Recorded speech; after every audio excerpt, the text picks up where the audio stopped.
नमस्कार फ्रेंड्स, कैसे हैं आप लोग। आज हम लोग एक नए टॉपिक के साथ स्टार्ट करने जा रहे हैं, कॉन्सेप्ट्स ऑफ अलजेब्रा। उसमें हम लोग सीखेंगे कि अलजेब्रा से रिलेटेड तो बहुत बड़े क्वेश्चंस एग्जाम्स में अक्सर आते हैं, बट उसका आंसर फाइंड करना करेंगे तो हमारा आंसर बनता है इधर 0 इधर 1। तो उसी प्रकार के कॉन्सेप्ट को आज हम लोग सीखने जा रहे हैं। तो आइए चलते हैं, देखते हैं क्या है।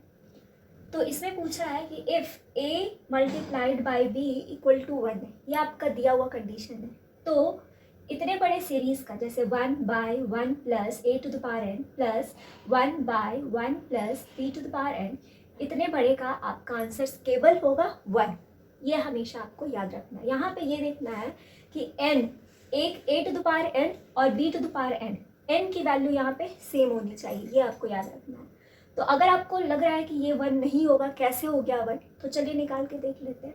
तो हमारा कंडीशन क्या दिया हुआ है, a multiplied by b equal to 1 दिया हुआ है। तो क्या हम लोग ऐसे लिख सकते हैं, a equal to 1 by b लिख सकते हैं, तभी तो होगा a multiplied by b equal to 1, है ना। तो हम लोग a को क्या बोले कि a is the reciprocal of b, है ना, ये भी बोल सकते हैं, या इनवर्स ऑफ b बोल सकते हैं।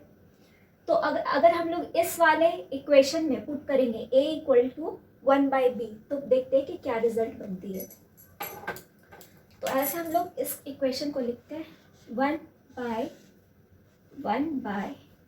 1 plus a to the power n है, ठीक है, प्लस ये क्या है 1 बाई 1 प्लस b को हम लोग क्या लिख सकते हैं, बी को हम लोग लिख सकते हैं क्या, बी को हम लोग क्या लिख सकते हैं, यहाँ पे आपको कर लेना है।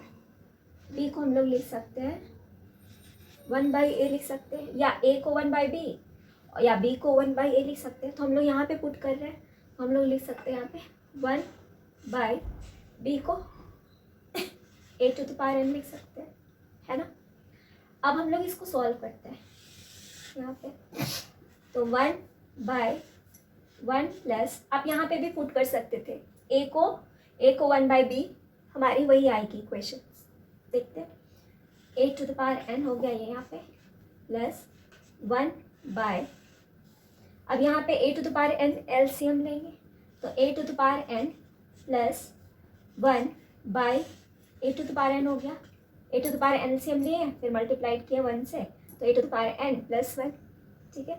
तो इसका क्या निकलेगा, 1 बाय, यहाँ पे क्या है 1 plus a to the power n plus, ठीक है, और ये a to the power n ऊपर चला जाएगा, तो यहाँ पे a to the power n by a to the power n plus 1, इसको हम लोग 1 plus a to the power n भी लिख सकते हैं, जो यहाँ पे भी है।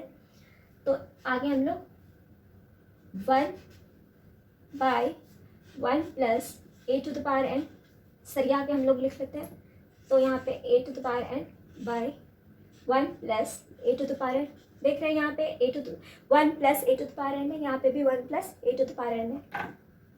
अब a to the power n को 1 plus a to the power n को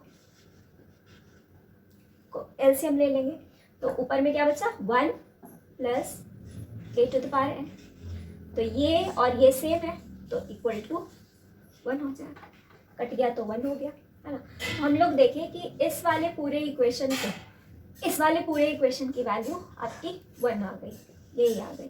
तो अगर हमारा ऐसा कंडीशन है, a is the reciprocal of b, या b is the inverse of a, ये भी तो कह सकते हैं b is the inverse of a, ये दोनों एक दूसरे में रेसिप्रोकल हो और इनवर्स हो, तो अगर ऐसा आपका है, आपका पूछ रहा है 1 by 1 plus a to the power n plus 1 by 1 plus b to the power n, इस पूरे की वैल्यू क्या होगी, केवल 1। ध्यान रखेंगे यहाँ पे n की वैल्यू सेम होनी चाहिए। तो कुछ क्वेश्चन इस पे बेस्ड हम लोग बनाएंगे और देखेंगे कि एग्जाम्स में कैसे इसका उपयोग कर सकते हैं, और ऑप्शन देखते ही हम लोग आंसर निकाल सकते हैं कि इसकी वैल्यू केवल 1 होगी। ये आपको इतना बनाने की आवश्यकता नहीं है ना। तो चलते हैं क्वेश्चंस देखते हैं, तब आपके और कॉन्सेप्ट क्लियर होंगे। अब चलते हैं उसी पर बेस्ड कुछ सवालों को देखते हैं। ये सवाल है आपका, x की वैल्यू दी हुई है √17 प्लस √15 डिवाइडेड बाई √17 माइनस √15 और y की वैल्यू क्या दी हुई है √17 माइनस √15 डिवाइडेड बाई √17 प्लस √15। अब इस दोनों x और y को हम लोग ध्यानपूर्वक देखेंगे।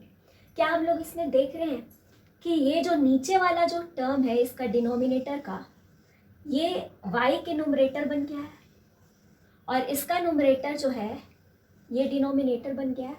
यानी हम लोग कह सकते हैं कि x और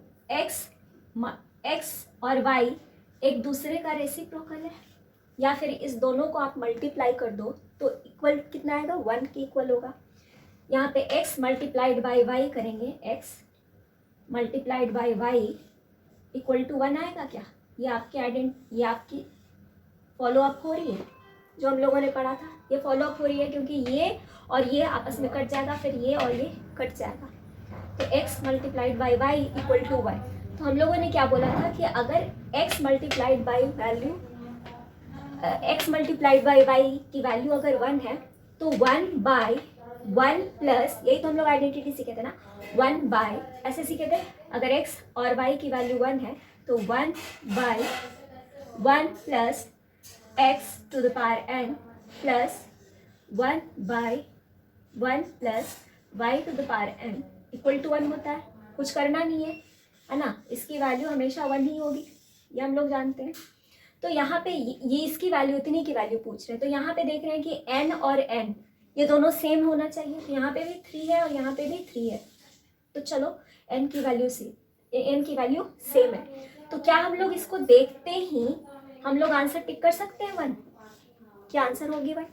क्योंकि अभी तो हम लोगों ने सीखा कि अगर x multiplied by y equal to 1 होती है तो 1/1 plus x to the power n plus 1/1 plus y to the power n equal to 1 होती है। कंडीशन अप्लाइड क्या है? n की वैल्यू सेम होनी चाहिए। तो इतना बड़ा जो लेंथी क्वेश्चन दिया हुआ है, इसको हम लोग ऑप्शन देखते ही 1 मार्क कराएंगे, 1 आंसर इसका टिक आउट करके आएंगे। उसी प्रकार अब दूसरा सवाल देखते हैं। दूसरे सवाल में क्या है बोला है, if tan theta equal to 2019 divided by 2018, कुछ tan थीटा की वैल्यू दी हुई है, then 1/1 plus tan 2017 theta plus 1/1 plus cot to the power 2017 theta equal to है कितना होगी? तो यहाँ पे हम लोग क्या देख रहे हैं, n की वैल्यू 2017 दोनों में कॉमन है। इसका मतलब ये है कि अगर हमारा x, मान लीजिए आपका ये x हो गया और ये आपका y हो गया, अगर x और y एक दूसरे के रिवर्स हैं तो इसकी वैल्यू हम लोग 1 लिख सकते हैं इजीली। तो क्या tan और cot एक दूसरे के रिवर्स है? Yes, tan theta multiplied by cot theta equal to कितना होता है? 1। या हम लोग cot थीटा को क्या करते हैं, cot थीटा क्या होता है, cot theta equal to 1/tan theta होता है। यही तो होता है, यही होती है cot theta equal to 1/tan theta. तो यही तो बन गया, x is equals to 1/y, एक दूसरे के रिवर्स है। तो हम लोग ऐसा अगर आपको मिल गया तो पूछ लेगा 1/, ये तो वही के फॉर्म में हो गया, 1/1 plus x to the power n plus 1/1 plus y to the power n equal to 1। तो ये आपकी इसकी आंसर भी 1 हो गई। तो हम लोगों ने देखा कि कितना इजीली इतने बड़े हेक्टिक क्वेश्चंस में, इतने बड़े बड़े क्वेश्चंस में हम लोग इजीली बस कॉन्सेप्ट, थोड़ा सा कॉन्सेप्ट को जान करके हम लोग आंसर टिक आउट ईजिली कर सकते हैं और अपना एग्जाम्स में टाइम सेव कर सकते हैं। बस इसमें कुछ नहीं करना है, इसमें बस ये देखना है कि x और y जो है या a और b जो है एक दूसरे के इन्वर्स होना चाहिए, रेसिप्रोकल होना चाहिए, और यहाँ पे n की वैल्यू और यहाँ पे n की वैल्यू सेम होनी चाहिए। तो आंसर टिक आउट करके आएंगे 1। तो आज हम लोगों ने ये बहुत अच्छा ट्रिक सीखा। आगे हम लोग नेक्स्ट क्लास में और कुछ सीखेंगे। चलिए आज के लिए बस इतना ही। Thank you and have a nice day.